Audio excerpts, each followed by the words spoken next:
Hello everyone, myself Sarika Gautam and I'm your inorganic chemistry teacher. Welcome to official YouTube channel of Bansal Academy. आज से हम शुरू करने जा रहे हैं प्रीवियस ईयर क्वेश्चन सीरीज जिसमें हम year wise question paper solve करवाएंगे। सबसे पहले जो हम क्वेश्चन पेपर सॉल्व करेंगे वो है दिसंबर 2023 का क्वेश्चन पेपर। मैं आपको इनऑर्गेनिक पार्ट सॉल्व करवाऊंगी। तो सबसे पहले तो मैं आपको केमिकल बॉन्डिंग के क्वेश्चन करवाऊंगी। इसी तरह से हम यूनिट वाइज बेसिकली इस 2023 के पेपर को सॉल्व करेंगे। सबसे पहले केमिकल बॉन्डिंग, फिर आपको जो नेक्स्ट वीडियो आएगी उसमें आपको कोऑर्डिनेशन के क्वेश्चंस मिलेंगे, उसके बाद ओएमसी, एफ ब्लॉक, इस तरह से सारी यूनिट्स के क्वेश्चंस आपको अलग अलग वीडियोस में मिल जाएंगे। ठीक है, आप हमारा टेलीग्राम ग्रुप ज्वाइन कर सकते हैं जो कि CSR नेट केमिस्ट्री के नाम से है। इसके अलावा सबसे पहले तो आप हमारा जल्दी से यूट्यूब चैनल सब्सक्राइब करें ताकि आपको इस तरह की और इन्फॉर्मेटिव वीडियोस मिले। तो शुरू करते हैं केमिकल बॉन्डिंग चैप्टर के जो भी क्वेश्चंस आए हैं आपके दिसंबर 2023 वाले पेपर में। ये आपका सबसे पहले मैं आपको पार्ट बी के क्वेश्चंस करवाऊंगी। ठीक है, फिर हम सॉल्व करेंगे पार्ट सी के क्वेश्चन। ठीक है, ये पार्ट बी के क्वेश्चन जैसे कि आपको पता है यहाँ पे पार्ट बी के क्वेश्चन जो रहते हैं वो आपके 2 मार्क्स के क्वेश्चन होते हैं। ठीक है, और इसमें जो नेगेटिव मार्किंग रहती है वो 0.5 मार्क्स की होती है। ठीक है, नेगेटिव मार्किंग। अब देखो क्वेश्चन क्या है हमारा। According to VS-EBR theory the geometry of FClO and F5IO respectively are. आपको ज्योमेट्रीज बतानी है इन दोनों मॉलिक्यूल्स के लिए। सबसे पहले तो आपको क्या डिसाइड करना होता है ज्योमेट्री के लिए। जब भी आपको ज्योमेट्री बतानी होती है तो सबसे पहले तो आप सेंट्रल एटम डिसाइड करते हो कि कौन सा होगा। ठीक है, सेंट्रल एटम। सेंट्रल एटम आप कैसे डिसाइड करते हो? जो भी लीस्ट इलेक्ट्रोनेगेटिव होता है, ठीक है, लीस्ट इलेक्ट्रोनेगेटिव होता है उसको आप सेंट्रल एटम बनाते हो। ठीक है, एक तो लीस्ट इलेक्ट्रोनेगेटिव होता है और जो साइज में ग्रेटर होता है। ठीक है, जो जिसका साइज बड़ा होता है वो आपका सेंट्रल एटम होता है। ठीक है, एटम। ठीक है, सेंट्रल एटम होता है वो आपका। ठीक है, तो इसी बेसिस पे इन तीनों में से हमारे पास जो क्लोरीन है वो आ जाता है सेंट्रल एटम। तो सबसे पहले आपको क्या करना होता है, ये हम पहले बनाएंगे FClO के लिए, देखेंगे कि ज्योमेट्री क्या होगी। ठीक है, FClO के लिए सबसे पहले तो आप क्या करते हो, इसके वैलेंस इलेक्ट्रॉन्स बनाओगे। ठीक है, कितने वैलेंस इलेक्ट्रॉन होते हैं क्लोरीन में? 7 वैलेंस इलेक्ट्रॉन। उसके बाद देखो, उसके बाद इसके साथ एक फ्लोरीन लगा है। ठीक है, और दो, एक ऑक्सीजन लगा है। ठीक है, तो लगा दो, इसमें एक फ्लोरीन लगा है और एक ऑक्सीजन लगा है ऐसे। ठीक है, तो बेसिकली ये थोड़ा सा इसका ऐसे आप ना ये चीज ऐसे रफ में बनाओगे। ठीक है, बेसिकली इसका स्ट्रक्चर कैसा होगा, हम ऐसे देख सकते हैं कि FClO के अंदर Cl के पास दो इलेक्ट्रॉन है, दो इलेक्ट्रॉन के पेयर है ऐसे। ठीक है, दो इलेक्ट्रॉन के पेयर है। ठीक है, एक इसमें डबल बॉन्ड O है और एक F है, ऐसा ही है। ठीक है, तो स्टेरिक नंबर से सबसे पहले तो आप स्टेरिक नंबर निकालोगे क्योंकि मेन ब्लॉक के लिए जो स्टेरिक नंबर होता है और जो हाइब्रिडाइजेशन नंबर होता है वो सेम होता है। ठीक है, हाइब्रिडाइजेशन नंबर क्यों निकालोगे? बिकॉज यू ऑल नो कि ज्योमेट्री जो होती है वो हाइब्रिडाइजेशन नंबर से आती है। ठीक है, अब देखो steric number, hybridisation number. Steric number जो क्या हो, स्टेरिक नंबर क्या होता है? बेसिकली स्टेरिक नंबर होता है number of sigma bonds, number of sigma bonds plus lone pair. ठीक है, ये होता है स्टेरिक नंबर। तो क्या आ जाएगा यहाँ पे, सिग्मा बॉन्ड कितने हैं देखो, 1 2 सिग्मा है। देखो ऑक्सीजन के और क्लोरीन के बीच में क्या है हमारे पास, एक सिग्मा है, एक पाई बॉन्ड है। ठीक है, तो बोलने का मतलब है एक सिग्मा है। ठीक है, यहाँ पे और एक सिग्मा है फ्लोरीन वाला, तो कितने हो गए टोटल? 2 सिग्मा बॉन्ड्स हो गए और लोन पेयर कितने हो गए? 2 हो गए। ठीक है, क्या आ गया हमारे पास? 4। 4 स्टेरिक नंबर मतलब हाइब्रिडाइजेशन इज sp3। और जब sp3 हाइब्रिडाइजेशन होती है तो ज्योमेट्री क्या होती है? Tetrahedral, tetrahedral. ठीक है, तो यानी कि क्या आंसर आ जाएगा इसका? टेट्राहेड्रल। किसके लिए? FClO के लिए। तो टेट्राहेड्रल तो हमारे पास सेकेंड एंड थर्ड में है, यानी कि फर्स्ट और फोर्थ ऑप्शन तो इनकरेक्ट हो गया। ठीक है, इसके बाद है आपके पास देखो F5IO। ठीक है, तो इसमें देखो मैंने क्या बोला था, सेंट्रल एटम डिसाइड करना होता है सबसे पहले, तो लेस इलेक्ट्रोनेगेटिव के हिसाब से हमारे पास आयोडीन आ गया सेंट्रल एटम। ठीक है, तो कितने वैलेंस इलेक्ट्रॉन होते हैं, इसमें भी कितने होते हैं, 7 वैलेंस इलेक्ट्रॉन। ठीक है, कितने हैं, 5 फ्लोरीन है, 1 2 3 4 5, 5 फ्लोरीन है और एक ऑक्सीजन है, डबल बॉन्ड ऑक्सीजन। देखो हम क्या करते हैं, सिडविक थ्योरी पढ़ते हैं, उसमें हम क्या पढ़ते हैं कि हमारे पास क्या होता है, हाइपरवेलेंट स्ट्रक्चर कौन बना सकते हैं। जैसे इधर आयोडीन का हाइपरवेलेंट स्ट्रक्चर बन रहा है। ठीक है, आयोडीन के अराउंड हमारे पास कितने हैं, 14 इलेक्ट्रॉन्स हमें दिखाई दे रहे हैं। ठीक है, तो हाइपरवेलेंट स्ट्रक्चर बना सकता है, कौन बना सकता है कौन नहीं बना सकता है, ये हमने वहां पे डिस्कस, मतलब वहां पे हम बताते हैं, वहां पे हम समझते हैं उस थ्योरी से। चलो, यहाँ पे क्या है, स्टेरिक नंबर क्या आ जाएगा, number of sigma bond. Sigma bond कितने हैं, देखो 1 2 3, कितने आ जाएंगे, देखो 1 2 3 4 5 6, 6 आ जाएंगे सिग्मा बॉन्ड। लोन पेयर है आयोडीन के अराउंड कोई, नो, कोई लोन पेयर नहीं है। ठीक है, कोई लोन पेयर नहीं है, यानी कि 0 लोन पेयर, तो स्टेरिक नंबर क्या आ गया, 6 आ गया। स्टेरिक नंबर 6 में हाइब्रिडाइजेशन क्या होती है, sp3d2 होती है, यानी कि ऑक्टाहेड्रल। क्या है, ऑक्टाहेड्रल।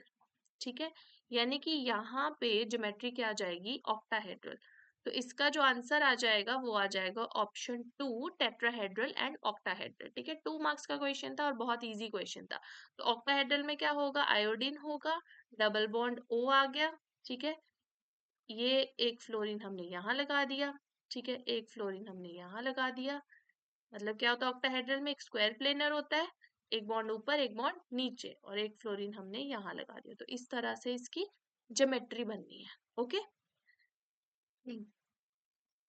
इसके बाद आता है, आपको बताना था number of unpaired electron in B2। B2 में आपको बताना है कि कितने अनपेयर्ड इलेक्ट्रॉन है। ठीक है, तो अनपेयर्ड इलेक्ट्रॉन हम कहाँ से निकालते हैं, B2 के लिए हम देखेंगे इसका मॉलिक्यूलर ऑर्बिटल डायग्राम। ठीक है, एमओ डायग्राम। ठीक है, एमओ डायग्राम कैसे बनेगा इसका, एमओ डायग्राम सबसे पहले हमारे पास क्या आता है, अगर हम बोरोन में देखें, बोरोन में कितने इलेक्ट्रॉन होते हैं, 5 इलेक्ट्रॉन होते हैं। तो दो बोरोन में कितने इलेक्ट्रॉन हो जाएंगे, बोरोन में कितने इलेक्ट्रॉन होते हैं, 5 इलेक्ट्रॉन होते हैं। ठीक है, कैसे होते हैं, 1s2 2s2 एंड 2p1, ऐसे होते हैं, इसमें 5 इलेक्ट्रॉन। ठीक है, दो बोरोन है तो टोटल 10 इलेक्ट्रॉन। ठीक है, तो हमारे पास क्या होगा, दो बोरोन है। ठीक है, तो बेसिकली पहले दोनों बोरोन का 1s मिलके क्या बनाएगा, सिग्मा 1s। ठीक है, और सिग्मा स्टार 1s, ऐसे ही बनाता है। ठीक है, सिग्मा 1s और सिग्मा स्टार 1s। ठीक है, 1s मिलके एक बॉन्डिंग बनाएगा, एक एंटी बॉन्डिंग, दो इलेक्ट्रॉन थे इसमें। ठीक है, दो इलेक्ट्रॉन इसमें थे। ठीक है, ये एक बोरोन हो गया, ये दूसरा बोरोन हो गया। ठीक है, तो इस तरह से आ गए ये 4 इलेक्ट्रॉन। उसके बाद दोनों का 2s मिलके, दोनों बोरोन का 2s मिलके अगेन क्या बनाएगा, एक सिग्मा बनाएगा। ठीक है, इसे बना देते हैं इसको, एक क्या बनाएगा, ये सिग्मा। ठीक है, सिग्मा 2s, और एक मॉलिक्यूलर ऑर्बिटल कौन सा बनाएगा, सिग्मा स्टार 2s। ठीक है, कितने इलेक्ट्रॉन हो गए, 4 इलेक्ट्रॉन, 2 इसके 2 इसमें, 1 2 3 4। ठीक है, उसके बाद क्या है, देखो इसका 2p है, इस बोरोन का 2p, और दूसरे वाले बोरोन का 2p। ठीक है, अब क्या है, देखो दो टोटल जो B2 में है वो कितने इलेक्ट्रॉन है, 10 इलेक्ट्रॉन। यानी कि क्या हो जाएगा, इसमें मिक्सिंग हो जाएगी, ये मिक्सिंग वाला केस है। मिक्सिंग वाले में क्या होता है, मिक्सिंग वाले में यहाँ पे जो एनर्जी होती है वो किसकी होती है, पाई की होती है, पाई 2p(x), और जो पाई 2p(y) है उसकी एनर्जी क्या हो जाती है, कम होती है, और जो सिग्मा वाले की एनर्जी होती है वो ज्यादा होती है मिक्सिंग वाले केस में। और मिक्सिंग कब होती है, जब हमारे पास electron less than equal to 14 होते हैं। ठीक है, तो इसमें हमारे पास सिग्मा 2pz की एनर्जी ज्यादा हो जाती है। ठीक है, फिर आ जाएगा यहाँ पे पाई स्टार, और फिर आ जाएगा यहाँ पे सिग्मा स्टार। ठीक है, यहाँ पे आ जाएगा सिग्मा स्टार 2pz। ठीक है, और यहाँ पे आ जाएगा pi star 2px equals to pi star 2py। ठीक है, तो यहाँ पे कितने इलेक्ट्रॉन है, एक दो, यानी कि अनपेयर्ड इलेक्ट्रॉन्स हमें देखने हैं। देखो सारे पेयर्ड इलेक्ट्रॉन्स है नीचे, तो सिग्मा 1s सिग्मा 2s है ना, सब में क्या है, पेयर्ड इलेक्ट्रॉन है तो यहाँ पे π2px π2py में अनपेयर्ड 2 इलेक्ट्रॉन है, यानी कि कितने अनपेयर्ड इलेक्ट्रॉन आ जाएंगे, 2 अनपेयर्ड इलेक्ट्रॉन आ जाएंगे। ठीक है, उसके बाद देखो पार्ट सी से ये क्वेश्चन आया था, पार्ट सी से क्वेश्चन आया था आपका कैसा, VSEPR थ्योरी का। ठीक है, पार्ट सी से क्वेश्चन आया था VSEPR थ्योरी का, 4 मार्क्स का क्वेश्चन था ये भी।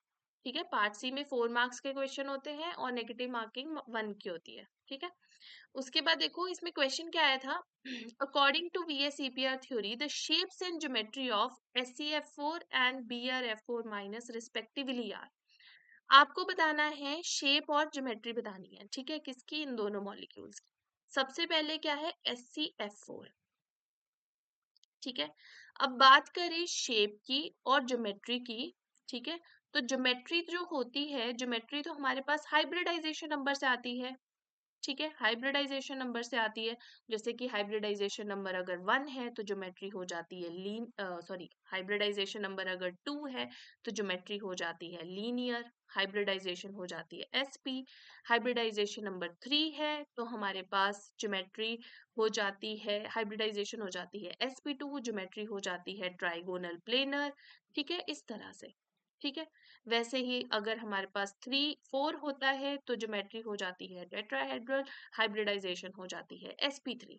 ठीक है, लेकिन जो शेप होती है, शेप में हम क्या देखते हैं, शेप में हम सिर्फ क्या देखते हैं, हम इसमें सिर्फ बॉन्ड पेयर देखते हैं। ठीक है, ठीक है, शेप में हम सिर्फ क्या देखते हैं, बॉन्ड पेयर देखते हैं। जैसे जब हम हाइब्रिडाइजेशन नंबर निकाल रहे थे, जैसे मैंने आपको अभी अभी बताया, हाइब्रिडाइजेशन नंबर और जो स्टेरिक नंबर होता है वो इक्वल होता है, किसके लिए, in case of in case of this हमारे पास क्या बोलते हैं इसको, मेन ब्लॉक एलिमेंट्स के लिए। ठीक है,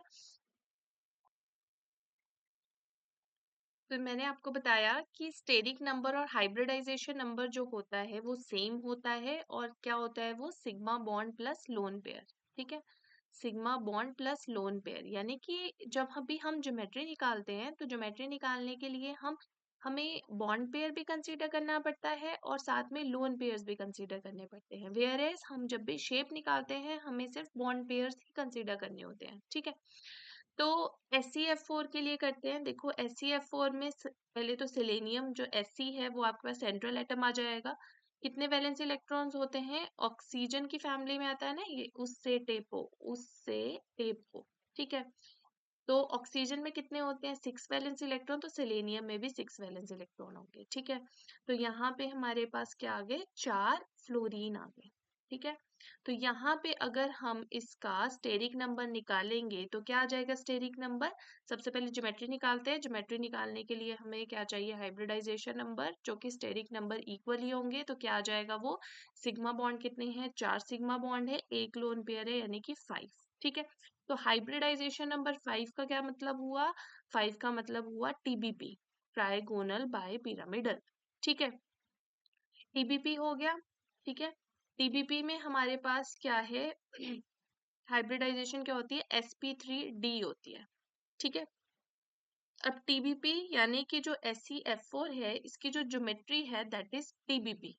ठीक है, अब शेप देखनी है तो अब हमें ड्रॉ करके देखना पड़ेगा, ये है सेलेनियम। ठीक है, लोन पेयर हम TBP में प्रेफरेबली कहाँ रखते हैं, हम रखते हैं इक्विटोरियल पोजीशन पे। ठीक है, इक्विटोरियल पोजीशन पे मैक्सिमम एंगल होता है, तो लोन पेयर को हमेशा ज्यादा एस कैरेक्टर चाहिए होता है, इसलिए हम उसको मैक्सिमम एंगल पे रखते हैं। ठीक है, यहाँ पे आगे 4 फ्लोरीन। ठीक है, तो अब इसकी शेप कैसी दिखेगी, तो शेप के लिए हमें ये लोन पेयर हटाना पड़ेगा। अगर हमने लोन पेयर को हटा दिया तो हमें ये कैसा दिखेगा, देखो हमें ये कुछ ऐसा दिखेगा। ठीक है, लोन पेयर हम नहीं देखेंगे, लोन पेयर अगर हमने हटा दिया तो हमें कैसा दिखेगा, सी सॉ दिखेगा, सी सॉ। ठीक है, तो हम क्या बोल सकते हैं कि जो इसकी शेप है वो कैसी है, सी सॉ है, कैसी है, सी सॉ है। तो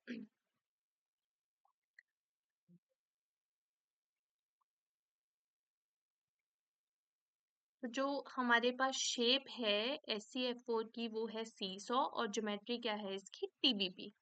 ठीक है, तो हमारे पास SeF4 की शेप आ जाएगी सीसॉ। ठीक है, और इसकी जो ज्योमेट्री है TBP, तो ये ऑप्शन 1 और 3 में है। यानी कि ऑप्शन 2 और 4 तो हमारे पास कैंसिल हो गया। 1 और 3 में से देखते हैं। तो अब नेक्स्ट है हमारे पास BrF4 माइनस, BrF4 माइनस, ठीक है। ब्रोमीन में कितने वैलेंस इलेक्ट्रॉन होते हैं? यहाँ पे जो सेंट्रल एटम है वो ब्रोमीन होगा, ठीक है। 1 2 3 4 5 6, ठीक है। एक नेगेटिव चार्ज भी हम इसी के ऊपर लगा देते हैं, ठीक है।